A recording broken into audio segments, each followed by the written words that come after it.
블레셋 사람과 싸우고 돌아온 사울은 다윗이 엔게디 광야에 있다는 소식을 듣고 온 이스라엘에서 3,000명을 뽑아 거느리고 다윗과 그의 부하들을 찾으러 드림소 바위 쪽으로 갔다. 사울의 길 옆에 양 우리가 많은 곳에 이르렀는데 그곳에 굴이 하나 있었다. 사울이 뒤를 보려고 그리로 들어갔는데 그 굴의 안쪽 깊은 곳에 다윗과 그의 부하들이 숨어 있었다. 다윗의 부하들이 그에게 말하였다. 드디어 주님께서 대장님에게 약속하신 바로 그날이 왔습니다. 내가 너의 원수를 너의 손에 넘겨줄 것이니 네가 마음대로 그를 처치하여라. 하신 바로 그날이 되었습니다. 다윗이 일어나서 사울의 겉옷자락을 몰래 잘랐다.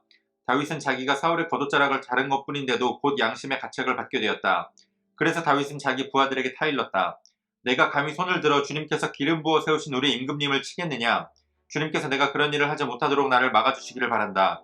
왕은 바로 주님께서 기름 부어 세우신 분이기 때문이다.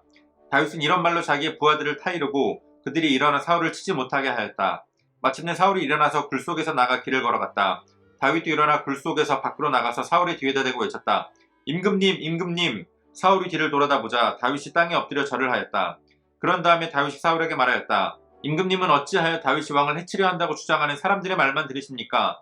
보십시오. 주님께서 오늘 저 굴 속에서 임금님을 나의 손에 넘겨주셨다는 사실을 이제 여기에서 직접 확인하실 수 있습니다. 임금님을 살려보내지 말라고 말하는 사람도 있었지만 나는 임금님을 아꼈습니다. 절대로 손을 들어 우리의 임금님을 치지 않겠다고 다짐하였습니다. 임금님은 바로 주님께서 기름 부어 세우신 분이기 때문입니다. 아버지, 지금 내가 들고 있는 임금님의 겉옷자락을 보십시오. 내가 이 겉옷자락만 자르고 임금님께 손을 대지 않았습니다. 이것을 보시면 나의 손에 악이나 죄가 없으며 임금님께 반역하거나 잘못한 일이 없다는 것도 아실 것입니다.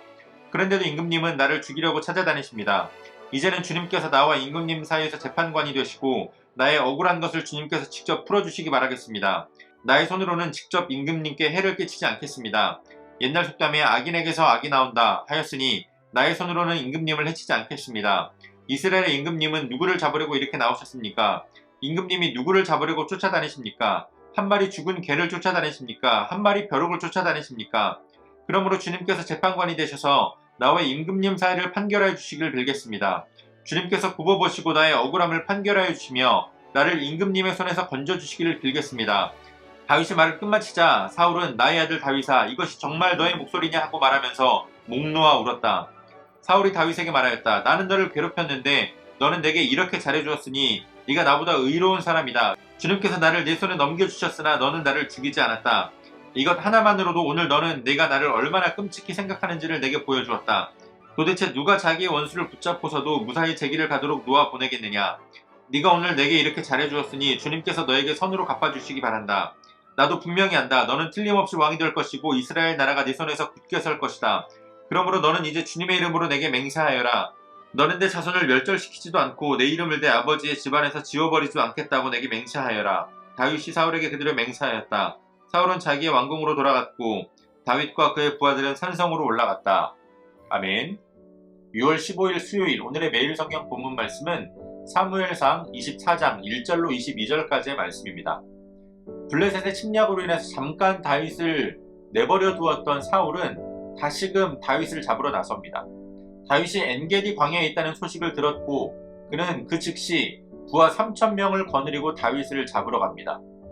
매번 다윗을 놓쳤던 사울이었지만 이번에는 정확한 정보를 가지고 있었고 다윗이 있는 곳에 이를 수 있었습니다.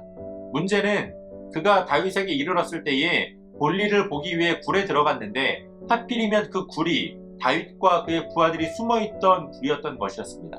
다윗의 부하들은 이것이야말로 하나님께서 다윗에게 주신 기회다 라면서 사울을 해치라고 사울을 죽이라고 다윗을 부추겼습니다. 그러나 다윗은 사울의 겉옷자락만을 아주 조금 잘라내고 그것만으로도 양심의 가책을 느꼈습니다. 그래서 다윗은 하나님께서 기름 부어 세우신 왕인 사울을 나의 손으로 죽일 수 없다라고 부하들을 타이릅니다. 그보다 더 나아가서 그의 부하들도 사울을 죽일 수 없게끔 그 부하들을 타일렀습니다. 사울은 볼일을 마치고 자신이 죽음의 위기를 넘겼다는 사실도 모른 채 굴 밖으로 나가지만 그때 다윗이 사울을 따라 나가면서 사울을 부릅니다. 사실은 지금 다윗이 사울을 부르는 것도 굉장히 용기가 있는 행동이었습니다. 왜냐하면 다윗을 따르는 부하들은 600명에 지나지 않았고 사울이 이끌고 온 군사들은 3,000명이 되었기 때문입니다. 사울이 얼마든지 나쁜 마음을 먹고 부하들을 불러와서 다윗과 부하들을 죽일 수 있는 그러한 상황이었지만 다윗은 담대하게 사울을 불러 세웁니다. 그리고 자신에게는 하나님께서 세우신 왕을 해칠 그러한 의도가 전혀 없음을 사울에게 분명하게 전하고 있습니다. 사울은 무방비 상태에 자신을 해치지 않고 살려준 그 다윗의 진심을 보고 울면서 다윗의 의로움을 인정하게 됩니다. 그리고 다윗을 향하여 네가 왕이 될 것을 안다라고 자신의 입으로 선포하면서 다윗으로 하여금 그가 왕이 되었을 때에 사울의 집안을 멸절시키지 않으리라는 맹세를 하게 한 후에 궁으로 돌아가게 됩니다. 오늘 본문을 보게 되면 사울과 다윗의 공통점을 보게 됩니다. 그 공통점은 그 주위에 말하는 사람들이 많이 있다라는 겁니다.